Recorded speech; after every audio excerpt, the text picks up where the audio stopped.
Jesus is the way today. Let us come to know Jesus Christ today. Let's come and know about His saving grace today. Let's acknowledge what He has done for us today. Because without Jesus, we can't know of salvation. It's only Jesus that gives us salvation today. Hallelujah.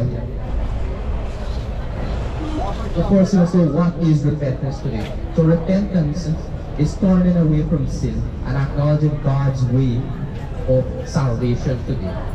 So furthermore, repentance is something that God grants us. He says we must repent, for the kingdom of God is at hand. Repent so that our sins may be wiped out clean today.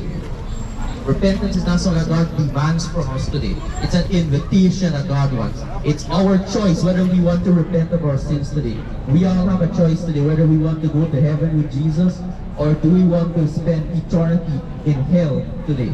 So I want to let you know today, Jesus Christ, He is waiting for us today. And He gave us this choice today. Do we want to come and follow Jesus Christ today? Do we want to live in eternity with heaven with Jesus Christ today? All you have to do is put your faith and put your trust with Jesus Christ today, so that He may wipe all your sins clean out today. Hallelujah.